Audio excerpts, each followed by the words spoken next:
Sur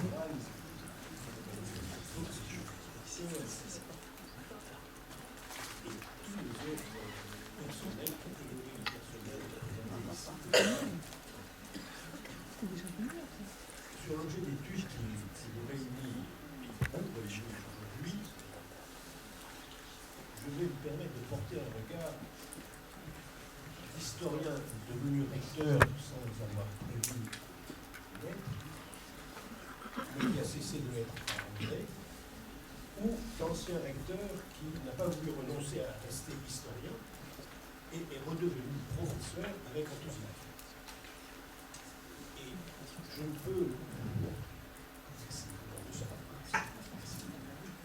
Et moi aussi, je ne pouvais commencer sans dire ici maintenant en émotion en pensant à Alain Bocquet, que j'ai eu l'occasion de croiser à maintes reprises dans les réunions à Télé-Carmonde, et je me manque comme à vous, je pense que beaucoup d'entre vous, et j'aurais aimé pouvoir discuter avec lui des idées et propositions très libres que je vais évoquer. Comme il convient des sujets inscrits dans le temps long de l'histoire de notre système scolaire, on peut partir de ce qui est dit de l'internat dans le dictionnaire de pédagogie de Ferdinand Buisson, dans sa seconde édition de 1911. L'article internat a été écrit par Jules Steig, et il n'est pas indifférent que cet auteur, directeur de l'École normale supérieure de Fontenay-aux-Roses, tout à la fin de sa vie, pour 2 ans, juste avant sa mort, ancien député républicain de la Gironde, durant les années 1980, nommé inspecteur général pour l'enseignement primaire en 1889, et chargé de la direction du musée pédagogique. Cet homme avait été auparavant le premier pasteur de la paroisse protestante de Libourne, durant de longues années, de 1859 à sa démission en 1977. Il est aussi le père de Théodore Steig, qui devait être plusieurs fois ministre de l'instruction publique, juste avant et pendant la Grande Guerre, et président du Conseil de plusieurs fois ministre dans d'autres ministères par la suite. Dès le 2e paragraphe de son article, après une définition d'usage, Jules Steig écrivait sans embâge: le régime de l'internat a été l'objet de vives critiques, et l'on ne peut nier qu'elle soit justifiée.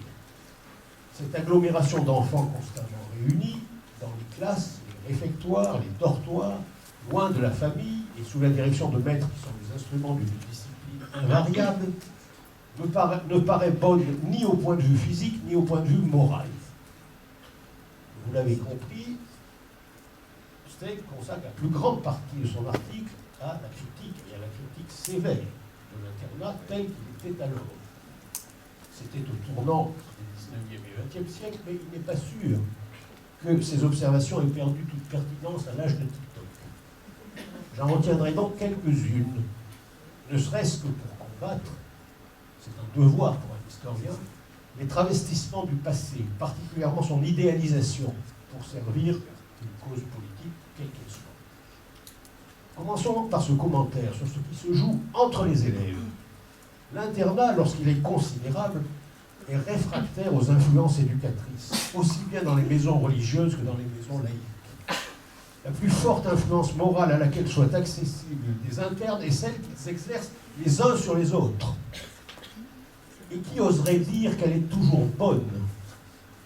Qu'on se représente ces conversations que personne n'entend, le contrôle, l'éclair, où l'ignorance et les mauvais instincts peuvent se donner libre carrière, où souvent les moins honnêtes sont les plus écoutés, où les plus grossiers tiennent le haut bout, où les railleurs et les mauvais plaisants étouffent dans le germe les paroles plus sages, les sentiments plus élevés, où circule un langage équivoque et qui, interrompu par la cloche ou le tambour, oui.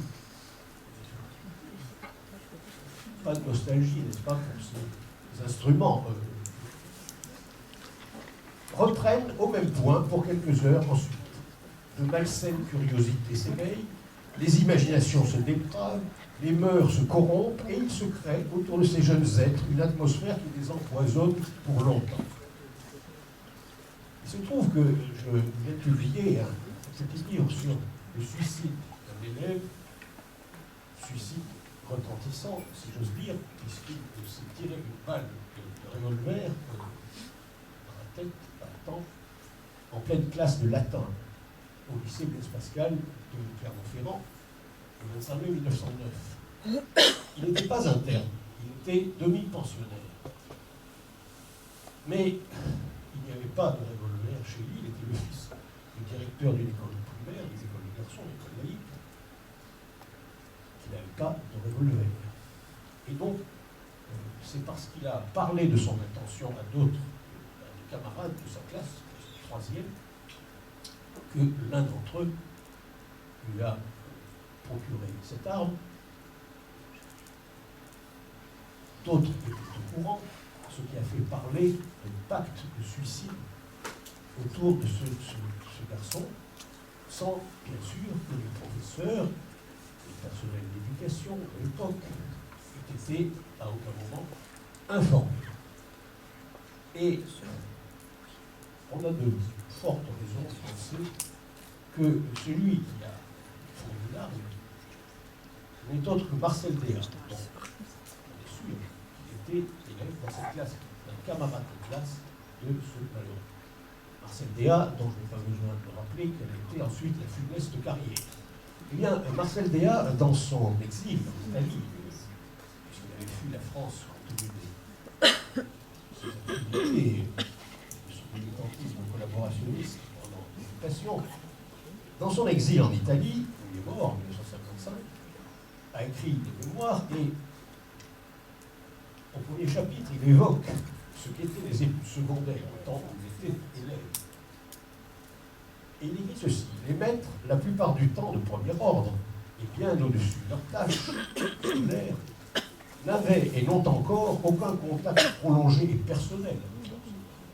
Après la classe, ceux-ci se retrouvent dans une famille qui bien souvent ne connaît d'eux que la surface, a d'autres préoccupations qu'éducatives.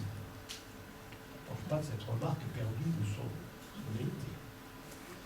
Ou bien, s'ils sont pour leur malheur interne, ils se trouvent aux prises avec des répétiteurs systématiquement indifférents ou avec des pions pas toujours expérimentés ni bienveillants et qui parfois s'enragent à de mesquines tracasseries. Bref, nous dûmes procéder nous-mêmes à nos éclaircissements et cela n'alla point sans incohérence, sans erreur, sans crise, sans ridicule et sans sottise. Une chose est sûre, n'est-ce pas, c'est que Marcel Déat ne peut pas avoir oublié Armand Némy, ce camarade de classe, non plus qu'aucun des élèves de cette classe. Mais, diront certains, tout est affaire de discipline. Ne suffit-il pas de la rendre plus rigoureuse, plus sévère, tolérance zéro, etc., pour obtenir les améliorations attendues par l'opinion. Cette opinion, surtout, des médias puissants, de plus en plus puissants, s'emploie à aviver la peur plutôt que la confiance dans le service public de l'éducation. Que disait Jules Steg de la discipline? La discipline elle-même, si indispensable pour tenir dans l'ordre ces nombreux écoliers sous le même toit, en évitant certains mots, en produit d'autres. La discipline est bonne aux enfants, elle les plie à la règle, à l'ordre, à l'obéissance légitime. Elle est un élément nécessaire de l'éducation morale, mais à une condition. C'est que l'enfant puisse s'y soustraire de temps à autre. C'est qu'elle ne pèse pas sur lui comme un joug de fer depuis son lever jusqu'à son coucher. C'est qu'après avoir obéi, marché en ordre, gardé le silence, il reprenne possession de lui et se sente parfois son propre maître.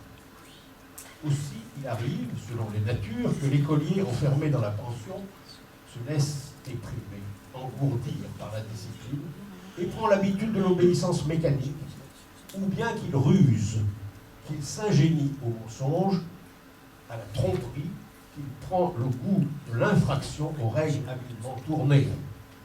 L'âge du franc-parler, de l'ouverture du cœur, se façonne à la dissimulation et finit par s'en faire un mérite. Vous ne serez pas surpris que Steg, qui était trop expérimenté pour prétendre être disruptif, ne réclame pas comme d'autres à la même époque, la suppression pure et simple des internats. Il se borne à qualifier l'internat de mal nécessaire, avant de tracer, seulement au dernier paragraphe de son article, quelques perspectives d'amélioration. On a compris de nos jours que la place des internats doit être de moins en moins dans l'enceinte des villes, qu'il faut autant que possible les établir à la campagne, au milieu des champs et des jardins, avec de vastes espaces libres, le ciel bleu et la terre verte, des pelouses, des allées, des bassins, toutes les saines tentations du jeu, de la course, de la natation, des grandes parties qui passionnent, qui développent et qui fatiguent. La nature suppléera en quelque mesure à la famille absente, l'intelligence, le tact et le dévouement des maîtres feront le reste. À ces conditions, qui n'anticipaient pas, on le voit bien, dans une France encore majoritairement rurale, la puissante urbanisation que notre pays a connue au cours du XXe siècle, Steig finissait par admettre que dans certains cas, l'internat put remplacer avantageusement la famille elle-même. Bien des travaux d'historiennes et d'historiens, depuis le colloque tenu en Sorbonne en 2002, qui a donné lieu à cette publication, lycéen, lycéenne, le siècle d'histoire, c'était pour le centenaire, la création du lycée, on n'en a pas. Jusqu'à des thèses récentes, bien des auteurs donc ont revisité, des autrices ont revisité cette question. Et dans sa thèse sur les lycées de garçons et jeunes filles de l'Académie de Paris sur la Troisième République, soutenue en Sorbonne aussi le 11 janvier dernier, Pierre Porcher-Ancel revient sur l'interrogation de Patrice Classe, en 2002, dans ce colloque, l'internat public, question politique ou pédagogique au XIXe siècle et au XXIe siècle. Les professionnels que vous êtes, toutes et tous ici, vous savez aussi bien que moi, si les questions pédagogiques faisaient l'objet de la considération qu'elles méritent, cela se saurait. Notre pays offre cette caractéristique singulière. On y demande à l'école non pas seulement de faire acquérir aux élèves des savoirs jugés fondamentaux, mais d'apporter des réponses aux maux principaux dont souffre la société. Ou plutôt, chaque fois que l'actualité rend ces maux plus visibles, plus sensibles, c'est vers l'école qu'on se tourne pour lui reprocher de n'avoir pas su les combattre, les prévenir, les faire disparaître. Comme si elle en avait le pouvoir, comme si, tel Remus Lupin, à Poudlard, les professeurs devaient infailliblement enseigner la défense contre les forces du mal. On ne leur prête certes pas les pouvoirs magiques de Lupin, mais prend-on la peine de s'intéresser vraiment à leur formation, à ses contenus? A-t-on tant soit peu de foi dans la science de l'éducation quand par ailleurs on invoque si aisément l'autorité de la science? La critique de la formation fait l'objet, semble-t-il, d'un assez large consensus. Mais pour l'améliorer, prend-on si peu que ce soit en compte l'expérience de celles et ceux qui s'y consacrent, avec une conviction qui n'exclut pas la compétence? On pensera peut-être que je m'égare, mais la question à laquelle il m'a été demandé d'apporter au moins quelques éléments de réponse est celle-ci. Comment co-élaborer pour mieux mettre en œuvre les enjeux d'un travail collectif? Eh bien, je suggère de commencer par reconnaître que dans la formation des professionnels de l'éducation, tant en formation initiale qu'en formation continue, la coopération des enseignants-chercheurs volontaires, il y en a, j'en connais, pour y prendre part, et des praticiens aguerris devraient être non seulement encouragés, facilités, mais voulus, organisés, développés de façon plus volontariste. Ce qui supposerait deux conditions qui ne me semblent pas ni l'une ni l'autre pleinement réunies aujourd'hui. Dans les universités, plus de considération pour une composante à laquelle on tient, parce qu'elle grossit le nombre des étudiants, mais pour laquelle on ne montre que plus souvent que la différence pour ne pas être plus désagréable. Et dans l'éducation nationale, dans les rectorats, plus de conviction à défendre la recherche, l'esprit de recherche, la culture scientifique, comme une part indispensable de la formation et tout au long de la vie. Il me soit permis de citer ici, pour lui rendre hommage, un hommage qu'à mes yeux elle mérite, le nom de Catherine Robert, professeure de philosophie au lycée Le Corbusier de Vervilliers, que j'ai eu la chance de connaître, et à qui l'on doit, entre autres choses, le projet Holo, l'anthropologie pour tous, conduit dans la durée avec le concours, notamment de mon collègue sociologue Christian Baudelot. À la question du comment qui m'a été posée, j'apporterai encore quelques propositions suivantes. Et vous trouverez dans ce que je vais dire un écho à ce qu'a dit tout à l'heure M. l'inspecteur général. Coopération intercatégorielle, je crois qu'il l'a dit à peu près dans les mêmes termes, entre les personnels, toutes les catégories de personnel, ce qui suppose l'allègement du poids de la hiérarchie et des statuts.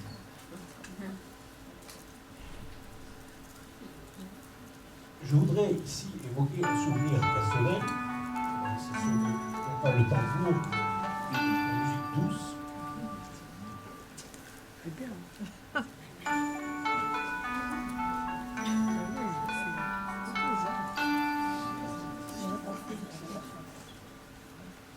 J'ai en mémoire un cas qui est bien possible, vraisemblable, dans votre cabinet, il y en a eu d'autres, plusieurs. Mais je me souviens d'un cas d'un élève d'un lycée, bien plus petit académique, qui a été mis en examen pour, encore mineur, pour apologie du terrorisme. Ce qui est bien, semble-t-il, une tendance, cette tendance. Le procureur général, qui m'en informe, m'explique que nous allons devoir gérer le devenir de cet enfant, cet adolescent, lycéen, qui ne relevait pas d'une décision de justice, je veux dire son devenir scolaire. Pouvait-on le laisser dans l'établissement où il se trouvait, le déplacer? On ne déplace pas, il a fait cette occasion, on ne déplace pas un élève comme un personnel supposé défaillant. Il faut le consentement des parents. Et ce consentement n'est pas acquis d'avance, même s'il est l'objet d'une procédure de justice. Tout cela s'est terminé par une réunion dans son lycée où le professeur d'histoire et de géographie, dont j'étais particulièrement sensible à cela, était le plus désireux de voir partir cet élève parce qu'il en avait peur. Mais il était le seul à en avoir peur, et au terme de cette longue réunion, où tout le monde s'est exprimé et d'une façon qui m'a frappé, c'est-à-dire avec une grande liberté et indistinctement entre les statuts des personnes, et puis le personnel AED, assistante sociale, infirmière, à la fin, et d'une manière très largement consensuelle, il a été décidé de le garder.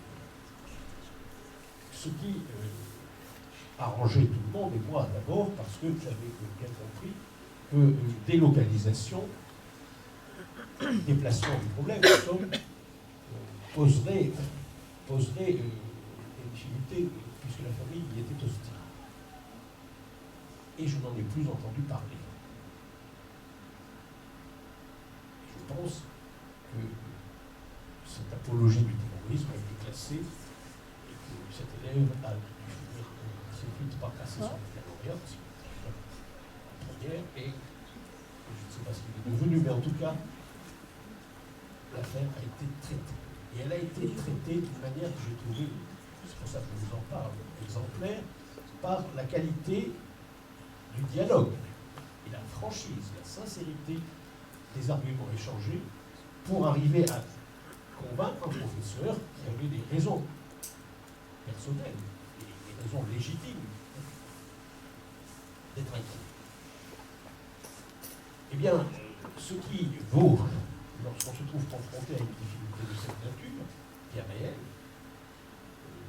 A fortiori, lorsqu'il s'agit de construire un projet, comme l'a dit tout à l'heure M. un projet pour un collectif, pour tout un groupe, a fortiori cette qualité-là de dialogue, la sincérité des échanges, y compris dans les désaccords, qui doivent pouvoir s'exprimer, et d'où on sort, sinon convaincu, parce qu'on n'était pas au départ, mais du moins à l'écoute d'un autre point de vue que celui qu'on défendait, tout cela n'est pas seulement utile à la conception d'un projet, c'est utile pour l'exemplarité que l'on a en tant qu'adulte à l'égard de jeunes qui vont bientôt être des citoyens. Cela a un corollaire, c'est de ne pas avoir peur de la liberté de pensée et de parole, qui n'a pas à être reléguée dans la salle des profs, à supposer d'ailleurs qu'elle y règne plus qu'ailleurs, ce qui n'est pas démontré. Un paradoxe m'a frappé. Alors que nous nous accordons à définir l'école comme le lieu où on doit apprendre à penser par soi-même, à exprimer des points de vue argumentés, pour se préparer à être une citoyenne ou un citoyen éclairé. Eh bien, d'étage en étage, à mesure qu'on monte dans la hiérarchie, cette faculté paraît reculer jusqu'à l'effacement. On en vient à attendre les éléments de langage fournis par la DELCOM avant de s'exprimer, ou, ce qui est pire, de faire sa propre opinion sur les sujets d'actualité, les difficultés qu'on rencontre, les difficultés qu'on rencontre l'institution, ou les reproches qu'on lui fait. La loyauté, reconnaissons entre nous, n'est-ce pas? La loyauté est quelquefois, trop souvent, confondue avec le béni-oui-ouisme. La vérité habite un puits, mais sans les porteurs d'eau, elle y resterait. C'est pas moi qui dis cela, c'est Labiche, au milieu du XIXe siècle. Une pièce d'avant le confort moderne et le gaspillage qui en découle. Concevons donc notre rôle comme celui du porteur d'eau. Savoir démêler en équipe le besoin des élèves, au-delà de l'expression de leurs ressentis ou des postures que les jeux de la communication peuvent leur inspirer. Voilà une chose qui me paraît aussi importante. Car s'il est muni qu'ils soient par ailleurs, ils peuvent n'être pas malhabiles à la communication orale. Et rien d'étonnant à ce que, quand on est voué à l'obscurité, au repli sur les codes, notamment linguistiques, du petit monde qu'on n'imagine pas quitter, et qu'une occasion s'offre d'attirer l'attention, de parler dans un micro, devant une caméra, qu'on ait alors tendance à faire l'intéressant, quoi de plus logique, surtout si on y est encouragé. Si nous laissons de côté la scène pénible filmée l'année dernière à Nice, reconnaissons qu'il est souhaitable d'être particulièrement à l'écoute de celles et ceux qui ne demandent rien ou qui se sont résignés tôt à être rangés dans la catégorie pour laquelle on ne peut rien, ou pas grand-chose. Et contrairement à ceux qui sonnent l'alarme en prétendant vouloir sauver des élèves qui trouveront toujours en eux-mêmes, en elles-mêmes et autour d'eux, des ressources pour éviter le décrochage ou la dérive, l'interne que j'ai en tête ici, ce n'est pas celui ou celle qui a montré des aptitudes et qu'on a poussé, qu'on va pousser vers les succès auxquels il paraît promis, ou elle paraît promise. C'est celui ou celle dont se préoccupait déjà le philosophe Alain dans ses propos sur l'éducation. Il reste ceux que l'on instruit guère, soit parce qu'ils ne veulent pas apprendre, soit parce qu'ils ne peuvent. Ici se trouve le problème véritable. J'ai connu un temps où le jeune garçon, la jeune fille, Alain n'en parlait même pas. Où le jeune garçon qui raisonnait mal, une fois ou deux sur le triangle, était aussitôt abandonné. Je n'ai pas prévu de mettre l'accent sur les mathématiques dans une académie qui s'est distinguée dans ce domaine en décrochant un financement considérable pour, dans le cadre d'un appel à projet sur l'innovation dans la forme scolaire. Mais c'est bien un des aspects du sujet qui nous occupe. Je suis d'accord. Conduite raisonnable, dit Alain, si le pouvoir ne cherche que des recrues pour la partie gouvernante. Conduite ridicule si le pouvoir veut réellement des citoyens éclairés. Qu'un garçon ne fasse voir aucune aptitude pour les mathématiques, cela avertit qu'il faut les lui enseigner obstinément et ingénieusement. S'il ne comprend pas ce qui est le plus simple, que comprendra-t-il jamais? Évidemment, le plus simple est de s'en tenir à ce jugement sommaire que l'on entend encore trop. C'était dans les années 30, ça. Hein. Ce garçon n'est pas intelligent. Et encore une fois, la fille n'était pas prise en compte. Mais ce n'est point permis. Tout au contraire, c'est la faute capitale à l'égard de l'homme, et c'est l'injustice essentielle de le renvoyer ainsi parmi les bêtes, sans avoir employé tout l'esprit que l'on a et toute la chaleur d'amitié dont on est capable. Ce monde ira toujours comme il va, si le trésor des humanités est réservé à ceux qui en sont les plus dignes. Au contraire, si l'on se mettait à instruire les ignorants, nous verrions du nouveau. Je crois que nous ne serions pas là, ni vous ni moi.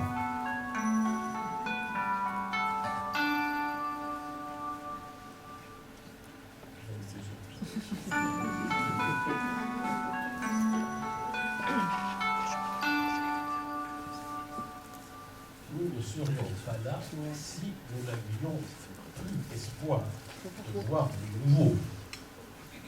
Et si nous n'avions plus espoir de communiquer cet espoir à celles et ceux dont nous avons la charge. Et ce n'est pas si simple lorsqu'ils sont internes, ils ou elles, ça n'est pas plus simple que ça l'était au temps de Justin. Parce que l'amélioration des conditions matérielles, indéniable, considérable, nous ne sommes plus évidemment dans les lycées casernes du XIXe siècle, les lycées napoléoniens. D'ailleurs, il y a souvent des bâtiments religieux recyclés au lycée. Il suffit de voir les établissements dans lesquels nous sommes. Mais l'environnement matériel, dans tous ces aspects, et M. l'inspecteur général a très justement mis l'accent sur certains de ces aspects parmi les plus élémentaires. Comme il a parlé de l'alimentation, je parlerai des toilettes.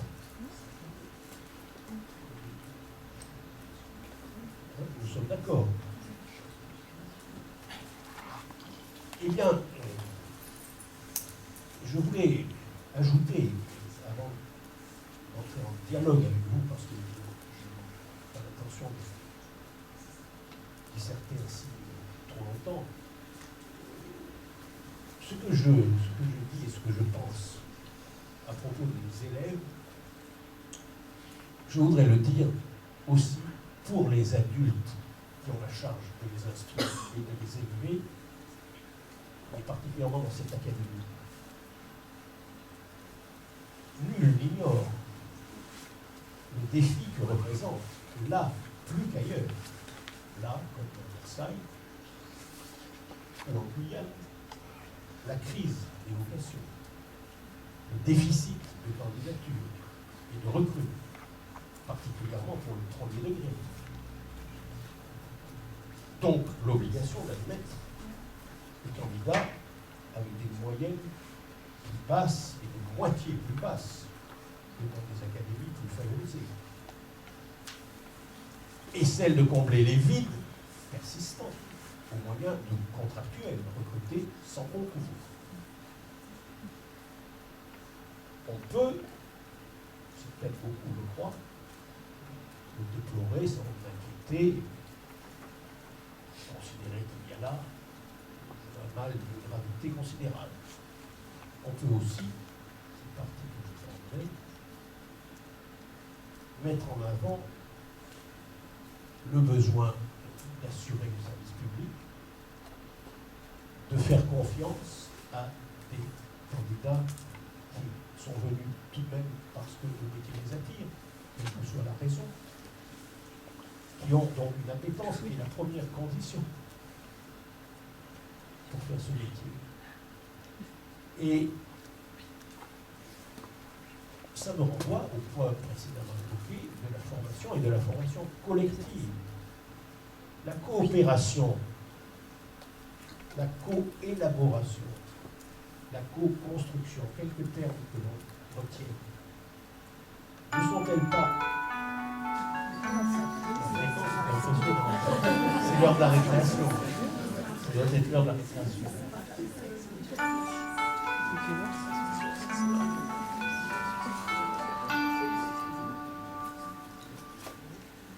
Ce sont, à mes yeux, des conditions essentielles, aussi bien entre les élèves qu'entre les adultes. Je ne ferai pas ici de grande différence, et je pense que je ne suis pas loin de penser que plus la cohésion et la confiance que se font les adultes est forte, plus ils sont enclins à faire confiance aux élèves et à laisser se développer ou à inciter au développement de la coopération entre les élèves, de l'entraide, dont certains établissements de cette académie ont donné des exemples remarquables, exemplaires, vraiment. Donc cela suppose un peu de confiance vraie dans la faculté d'adaptation de celles et ceux qui se trouvent d'abord le plus dépaysés, socialement et culturellement. Ce que je dis là, j'ai à l'esprit en le disant la jeunesse des enseignants et des personnels et des scolaires dans des établissements où les trentenaires ont figure de vétérans. N'est-ce pas ? Pourquoi ne pas avoir là la possibilité d'une meilleure compréhension, d'une meilleure prise en compte collective des besoins des élèves? Ça supposerait aussi naturellement la reconnaissance de ce que les moyens humains sont irremplaçables. Et que là où ils font le plus cruellement défaut, la qualité, les climats scolaires et les résultats des élèves s'en ressentent fatalement.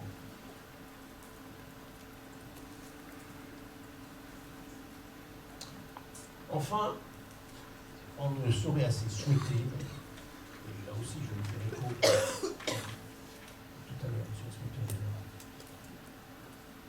le resserrement des liens entre tous les acteurs, qui, me semble-t-il, trop souvent sont moins rassemblés qu'additionnés, ce qui n'est pas la même chose, autour de l'établissement scolaire. Monde de l'éducation nationale, au sein duquel, je le redis, l'accroissement de la solidarité, de l'écoute réciproque entre les catégories personnelles a son importance. Ce qui suppose aussi du temps. Bien sûr. Monde distinct de l'éducation populaire. Les associations. J'avais été frappé au sortir du premier confinement, alors que se dessinait dans la partie orientale du pays, où il a été le plus long, vous vous en souvenez peut-être. Hein, il y avait des couleurs, nous étions en noir sur la carte. Donc on est rentré les derniers, avec des élus qui, d'ailleurs, n'étaient pas pressés de voir les événements revus.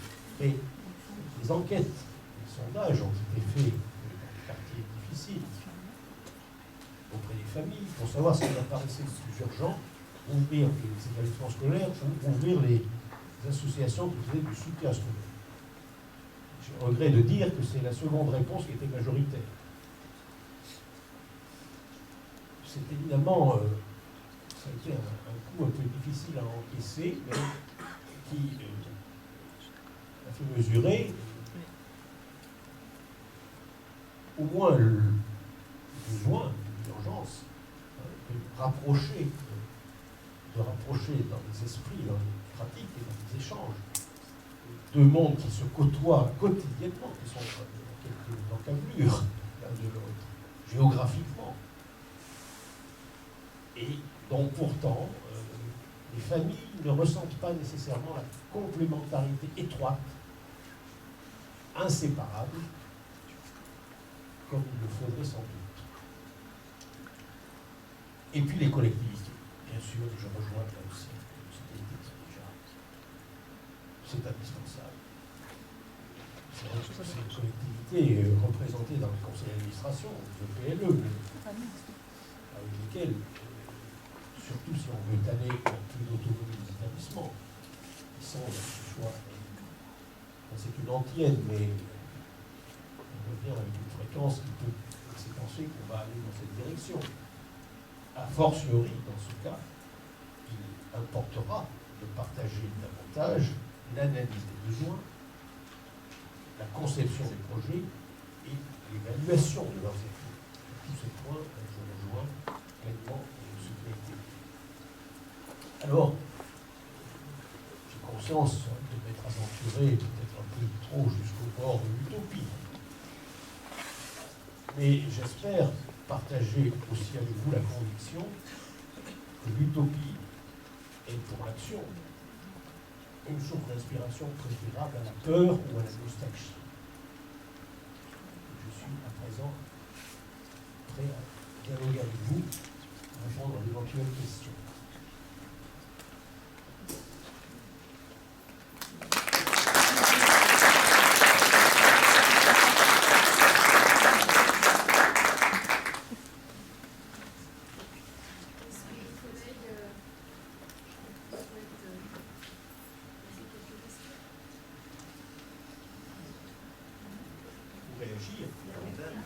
Faire des commentaires, oui,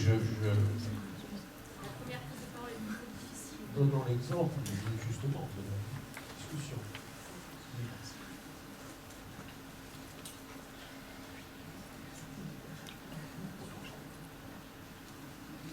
Je n'ai pas été toujours assez concret certainement, assez précis dans les exemples actuels, mais je ne demande qu'à être sur ce point complété par vous.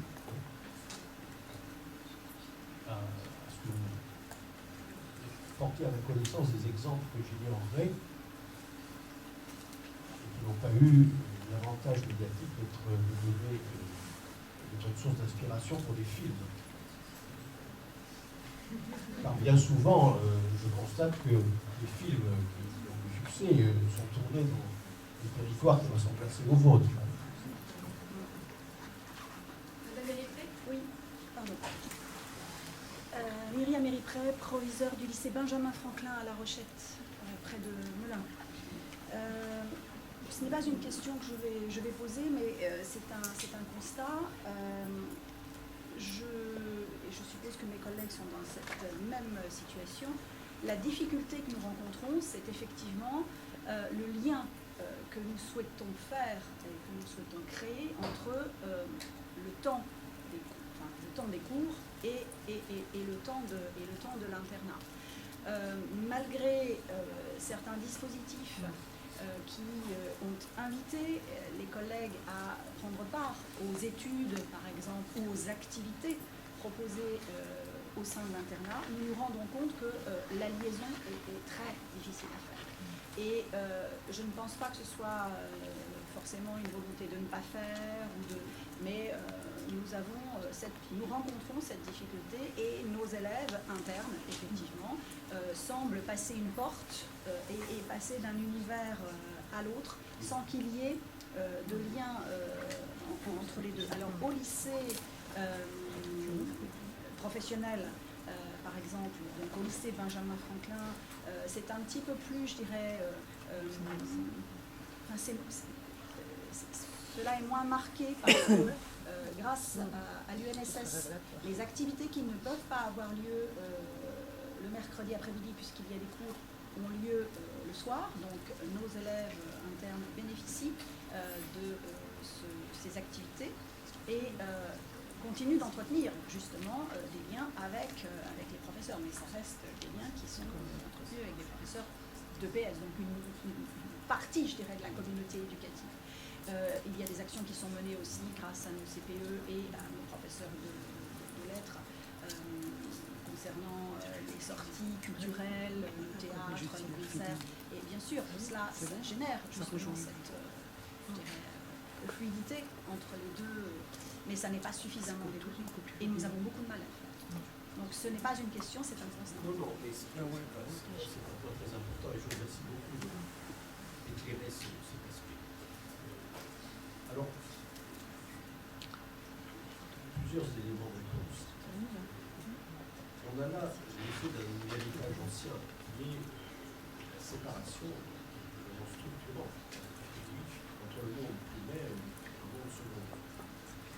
Dans le monde primaire, longtemps, il a été fait avec succès. Au bénévolat, il y a l'esprit de mission des instituteurs et des institutrices qui ajoutaient à leurs tâches d'enseignement toutes ces tâches post-scolaires, périscolaires, associations amicales laïques dans lesquelles ils jouaient un rôle actif, etc. Enseignement des adultes, éventuellement, la conférence d'adultes. Ça n'a pas, ça ne s'est pas produit de la même façon du tout dans le secondaire, où les services d'enseignement correspondaient à vraiment un savoir disciplinaire, et donc les collègues souvent considèrent que leur métier, c'est d'enseigner leur discipline dans la forme scolaire, et puis ils ont assez à faire par ailleurs, surtout lorsque ce sont de jeunes collègues, ça arrive, ça peut faire une thèse, ou de faire un travail de recherche à côté, ou tout à fait autre chose, donc c'est très difficile. Et c'est un des paradoxes, parce que je vois autour de moi, alors peut-être parce que je porte un intérêt particulier aux conventions d'éducation prioritaire de Sciences Po, et que ceux des élèves et celles des élèves qui rentrent à Sciences Po par cette voie ont cet esprit de mission que je veux dire, ont un sentiment de dette pour certains d'entre eux, en tout cas, mais pour beaucoup, à l'égard de l'institution, une reconnaissance envers leur professeur qui est une chose en soi extrêmement élémente et qui montre bien que des élèves qui savent ce qu'ils doivent à l'institution, là encore, Dieu merci. Et ceux-là, celles-là, eh bien, ils sont je vois qu'ils participent à des activités. Et la semaine prochaine, je vais, parce que j'en encadre ce qu'on appelle un parcours civique, ils font des stages dans le monde associatif, mais souvent, c'est en direction de l'enfance ou de la jeunesse, du soutien scolaire sous différentes formes. Et là, peut-être que vous avez un vivier de gens qui seraient disponibles à des horaires compatibles avec les horaires internes, qui ne seraient pas les enseignants en poste dans les établissements, parce qu'en effet, vous avez raison, il est difficile d'obtenir des avantages, mais peut-être de jeunes et futurs enseignants, pas tous n'iront pas vers l'enseignement, mais ils sont encore suffisamment proches en âge des élèves et suffisamment convaincus et bien fait de l'instruction, pour, je crois, être de bons. Et alors la question, c'est la répartition sur le territoire, l'éloignement pour certains, ça c'est vrai, ils sont dans Paris et ils ont tendance plutôt à faire ces stages autour des habitations de l'établissement. Ça c'est une vraie difficulté, mais peut-être pas insurmontable.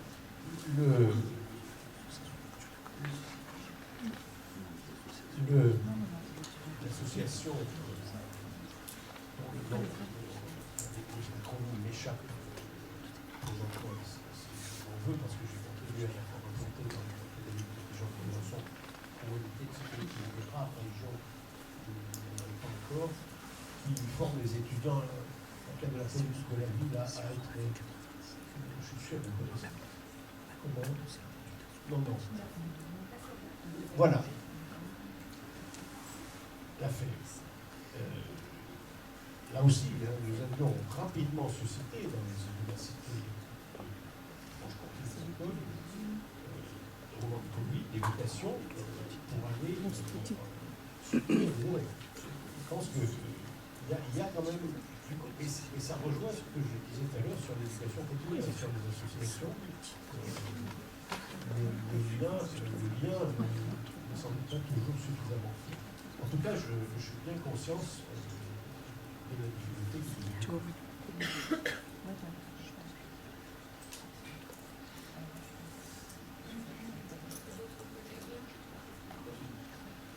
Question, monsieur le recteur Olivier Danel, directeur académique de Madonna. Vous avez, dans le début de votre propos, rappelé, souligné que l'Internet est un mal essentiel.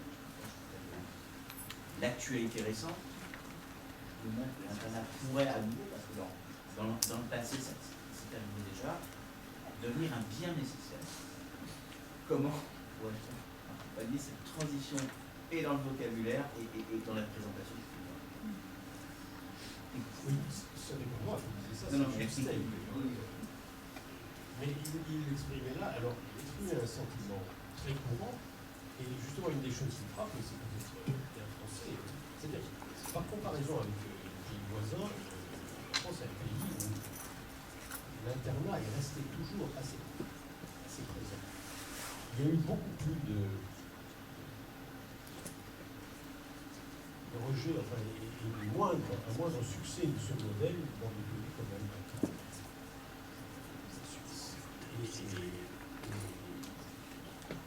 C'est ainsi, on les avait, ils étaient là, on les critiquait, ils étaient là, ils restaient là. Ils continuaient de reculer, y compris d'ailleurs, y compris très tôt, parce que on a toujours en tête l'internat de lycée polonais, mais il y avait dans les régions montagneuses des internats primaires. Les instituteurs accueillaient les enfants des hameaux éloignés pour éviter qu'ils aient tous les jours à faire kilomètres qui les séparaient de leur domicile. Il y avait des internats dans les écoles primaires supérieures, complémentaires, pour que les enfants ruraux puissent, au-delà du cercle d'études, poursuivre au bourg, au canton. Ça aussi, c'était des internats, et des internats très méconnus. Donc, oui, il y a une force, malgré les critiques, il y a une force de l'institution. Il y a eu à arriver, au fond, à réveiller, à moderniser, à renouveler, et peut-être peut devenir un bien. Moi, je le crois, pour vous, je le crois parce que pour avoir gardé le contact avec les familles rurales, paysannes, il est arrivé de voir, et encore récemment, des enfants demander. Ça, c'est l'inverse des déclarations éducatives qui ont été peintes. C'est pas la mère qui oblige l'enfant, c'est l'enfant qui demande à être interné. Et si je demande dans une famille où il est heureux, où il est bien élevé, mais il habite une ferme dans un village où il prend déjà une carte du matin pour aller à l'école. Donc il est habitué. Et ce qu'il craint, il va rentrer en 6e, dès le collège, évidemment. Ce qu'il craint, c'est. Il a un tel goût pour les choses de la terre, de la ferme, pour ses parents, que craint de n'être pas assez. Ça va être un test de son adhésion au cadre scolaire. C'est là où l'intervention, surtout si les internes, je ne sais pas encore ce que ses parents vont décider. Mais quoi qu'il décide, au fond, l'enjeu, qu'il soit interne ou pas, mais c'est a fortiori les internes. L'internat est un moyen de réussite scolaire, c'est bien la question qu'on va poser. Et ça peut être, ça devrait être, un moyen d'accroître les chances de réussite de ceux ou celles qui, justement, sont dès la 6e dans le doute sur leur chance, sur leur capacité de correspondre au cadre scolaire, aux attentes du monde scolaire. Et ce qui est frappant, j'insiste un peu sur cet exemple, parce que c'est une façon que je connais assez bien, qui est extrêmement vif d'esprit, extrêmement éveillé, ce serait un crève-cœur de penser, comme ça fait encore récemment, que si ça ne marche pas au collège, il ira en MFR. Et pourtant, je connais ici un grand respect pour ce qui se fait dans les MFR, et elles ont bien raison. Mais vous voyez, au-delà de ce cas singulier, c'est le risque du décrochage non pas peut-être au sens où on l'entend communément, mais du risque d'un certain type de décrochage intellectuel par rapport à l'esprit scolaire attendu et de l'internat, dès lors qu'il peut faire percevoir l'entreprise éducative globale comme un peu au-delà du strict scolaire, c'est un espace où peut se construire un individu qui pense qu'il n'y arrivera pas bien chez lui. Voilà, c'est ça l'enjeu. Et en ce sens, vous avez tout à fait raison, c'est un bien, ça devrait être un bien nécessaire. Bonjour Monsieur le Recteur, je m'appelle Richard Green, je dirige le lycée professionnel Perdonnet à Torigny-sur-Marne. Moi j'entends tout ce qui est dit depuis le début de votre conférence et je vous en remercie. Et effectivement, l'internat c'est certainement un bien pour les élèves. Mais ce que je constate dans mon lycée, c'est que finalement nous sommes un moyen pour certains parents de nous confier des enfants qu'ils n'arrivent plus à gérer. Or, nous nous retrouvons avec déjà une grande difficulté pour recruter des surveillants la nuit, parce que je vous avoue que les taux de rémunération sont un peu dissuasifs. Et d'autre part, nous n'avons pas de moyens spécialisés pour prendre en charge ces élèves qui sont ou en grande difficulté sociale, ou en grande difficulté éducative, ou en grande difficulté médicale.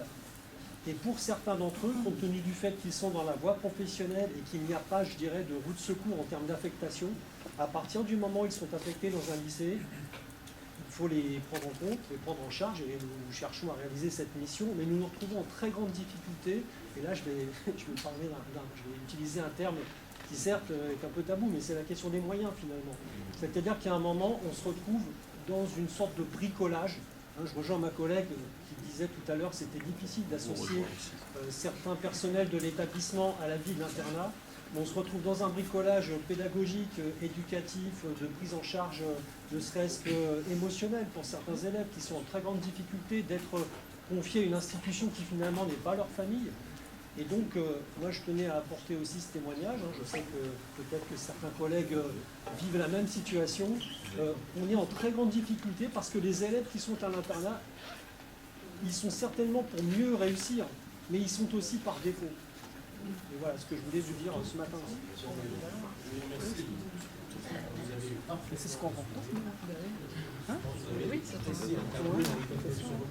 beaucoup de vos collègues proviseurs de lycée professionnel avec internat. J'en ai connu dans une autre académie qui aurait dû dire à peu près la même chose, et peut-être avec moins de raison encore, compte tenu de la spécificité sociale et culturelle propre à la région parisienne, accroissent encore certains des traits que vous avez, qui accusent certains des traits que vous avez mentionnés. Mais ça rejoint. Je ne vois pas bien quelle réponse on peut apporter à ce que vous dites, le diagnostic lucide que vous portez, sans modifier profondément un certain nombre de choses dans la société. Parce que rendre de l'attractivité à ces fonctions, ingrates, au combien, ça suppose des conditions qui ne sont pas seulement liées à l'institution de son fonction. La rémunération en est certainement pas la seule, mais elle a aussi son importance. Et je pense que nous ne serons pas seuls, tous les deux ici, à nous indigner, le mot n'est pas excessif, quand un certain air du temps accrédite l'idée que nous ne devrions pas nous plaindre d'être grassement payés pour ce que nous avons à faire par rapport à d'autres catégories. Mais c'est une chose que... Alors moi, par principe, je dirais que j'ai tort, je ne regarde pas certaines chaînes de télévision, mais ce sont les propos qu'on répand et qui entrent dans les esprits, et même que l'on a entendu tenir dans l'enceinte du Parlement. De quoi se plaignent ces gens-là qui devraient faire leur travail, qui ne le font pas bien, qui sont absentéistes, comme s'ils n'avaient pas de sérieuses raisons de l'être, quelquefois, etc. On a à reconquérir, c'est une des conditions de l'attractivité, bien sûr, on a à reconquérir tous les partis de l'opinion, à rendre actuel un titre qui remonte aux années 80 et qu'il faudrait d'ailleurs étendre à la catégorie personnelle, mais qu'aujourd'hui on n'oserait peut-être plus publier tant qu'il y aura des profs. Vous vous souvenez peut-être de ce livre à succès à l'époque de Hamon et Rothman. Tant qu'il y aura des profs, tant qu'il y aura des personnels de l'éducation nationale, je dirais globalement, parce que nous savons bien dans nos établissements, les personnels de vie scolaire, même les personnels collectivité, les agents, ont leur utilité, leur importance sociale aussi, et culturelle. Et j'ai des souvenirs de lycée où la bonne cohésion de tout cet ensemble, au moment du Covid, avait produit des résultats éducatifs remarquables. Mais ce sont les vents contraires qui souffrent aujourd'hui. C'est la dépréciation fréquente de la conscience professionnelle, de la régularité de présence, etc. etc. Or, finalement, les réactions, la défense, je les cherche quelquefois. Je désespère un peu de les entendre haut et fort, une défense du service public. Oui, bonjour, je suis CPE. Moi, je propose par rapport à la condition de l'assistant d'éducation, qui est vraiment, je trouve, un des nœuds du souci de la prise en charge des élèves, simplement quelque chose qui pourrait être mis en place. C'est l'histoire de la comptabilisation des heures, parce que je ne sais pas si vous l'avez en tête, c'est très concret. Sur 9 heures dites de nuit, donc entre l'heure dite du coucher des élèves, qui n'est jamais l'heure réelle de coucher, parce que aucun ado se couche à 22 heures, et l'heure dite de réveil à 7 heures, qui n'est pas l'heure réelle, puisqu'ils se lèvent en amont pour pouvoir réveiller les jeunes. Il y a sur 9 heures dites de sommeil seulement 3 heures qui sont rémunérées. Et ça, rien que ça, en fait, ça oblige ces assistants d'éducation-là à passer plus de 60 heures dans l'établissement. Nous, on a des AED qui passent 66 heures dans l'établissement pour du coup une paye un équivalent de 105 AED. Et ça, je trouve que ce serait une forme de reconnaissance et puis d'incitation aussi, et ça pourrait faciliter le recrutement, de reconnaître les 9 heures en fait, des assistants d'éducation et les comptabiliser pleinement. Et ça permettrait en plus d'être davantage dans les clous, parce que ça avait été évoqué lors de notre réunion, ces AED qui passent déjà 4 nuits complètes, l'équivalent de 10 heures x 4, ils repassent souvent une journée supplémentaire dans l'établissement, ce qui est contraire en fait au droit du travail, ce qui n'est pas réglementaire. Et un autre point, il y a aussi la question du taux d'encadrement des élèves, qui participe beaucoup à la qualité en fait, de la prise en charge des jeunes, puisque nous, sur le lycée, on peut monter à 1 AED pour 40 jeunes sur un étage à l'internat. On a beaucoup d'internes, et en fait, ça, n'importe quel d'entre nous qui se retrouve avec 40 jeunes ne peut pas assurer une qualité de prise en charge. C'est ce que vous rencontrez On peut faire ici la comparaison avec le monde hospitalier. Dès que tu parles un peu de concret, il y a un décalage en soi. Et qui parle de ces qui entre dans ces détails, il faut combien justifier, qui s'intéresse vraiment. Lorsqu'on parle que les hebdomadaires font leur livre pour sauver nos enfants, est-ce que c'est à cela qu'on pense? Vous avez la réponse. Mais si on posait par exemple du 1 pour 12, un AED pour 12 jeunes, ça ne paraît pas... ça paraît raisonnable. Ça paraît raisonnable, sinon ça augmenterait d'un seul coup la qualité, la possibilité de prise en charge sur place, ça pourrait organiser complètement différemment les activités. Naturellement, mais vous savez... 1 pour 40, c'est responsable. L'historien, il frappait une chose, c'est que dans notre pays, les politiques publiques d'éducation ne sont que, je vais aller jusqu'à la marche jusqu'à l'avènement, l'objet d'une attention et d'une compétence des parlementaires. Beaucoup de décisions prises dans la fonction publique sont prises pour ce qui me concerne, par la voie réglementaire et non pas par la voie de délibération parlementaire. C'est vrai, c'est un enjeu pourtant structurant, ô combien l'éducation prioritaire. L'éducation prioritaire s'est développée sans que jamais elle ait fait l'objet vraiment d'une appropriation parlementaire. Ce qui entraîne en conséquence que les grands sujets, les grands enjeux de l'éducation, les parlementaires bien souvent ne les connaissent que en raison de ce qui se passe, et en proportion de ce qui se passe dans leur circonscription. L'idée qu'il y ait une politique nationale d'éducation qui a des priorités, qui devrait répondre partout, un service public qui devrait répondre partout à certaines nécessités sociales, hélas, je pense qu'elle n'est pas si répandue chez beaucoup de parlementaires qui ne sont pas amenés, que les ordres du jour de leur chambre ne les amènent pas à étudier comme pouvaient autrefois. Je ne le dis pas par nostalgie, mais je le constate. Je le constate et je constate, je me permets d'aller jusque-là, que ça a pour corollaire une dérive que je crois inquiétante pour la nation, qui est l'entrée tout à fait inédite, sans précédent, des questions d'éducation dans une sorte de domaine réservé, au même titre que la défense et des ministères comme ça. Vous voyez à quoi je fais allusion. Je n'ai pas besoin de développer. Et ça passe inaperçu, ça ne fait pas l'objet d'une grande conversation. Et pourtant, du point de vue de la vie démocratique, qui devrait en priorité se tourner vers les questions de l'éducation quand on y pense. Si on est prêt à leur reconnaître l'importance qu'elles ont pour la société et pour l'avenir, eh bien, ça ne devrait pas évoluer vers l'entrée exclusive et fermée dans le domaine régalien, mais être un objet de débat, de délibération, où la représentation nationale est à la fois mieux informée et amenée à prendre des décisions d'intérêt général.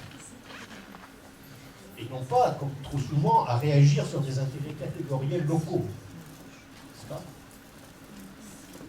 Et là, je disais tout à l'heure que je dérivais en utopie, mais c'est encore un cas supplémentaire. Mais je vous appelle à réfléchir à cela et à la très grande vigilance sur ce que ça peut demain provoquer si on continue dans cette voie. Et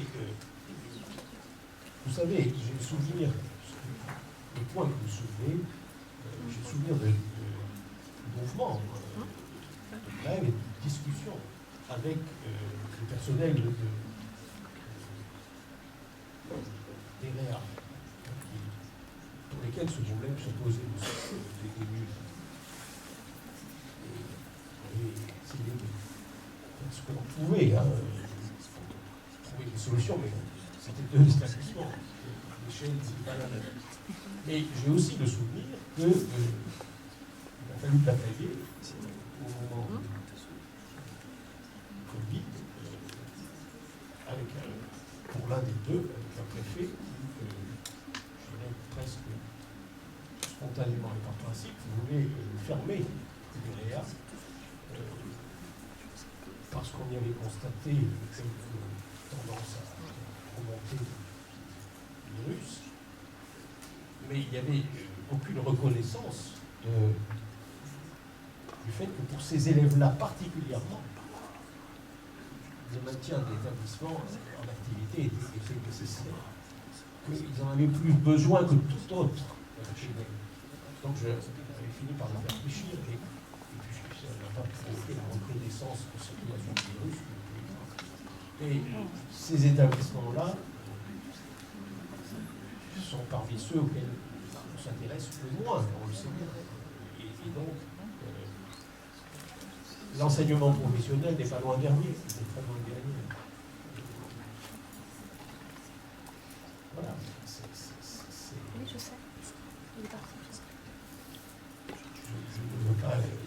pessimiste sur ce plan. Beaucoup reposent sur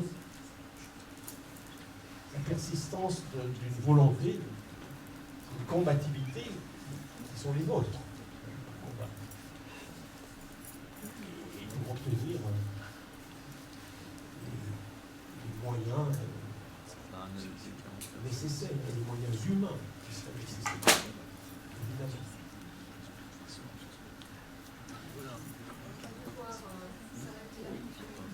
Non, Elle a la résistance qu'on doit s'arrêter. bien sûr. Et je ne veux pas prendre sur la récréation.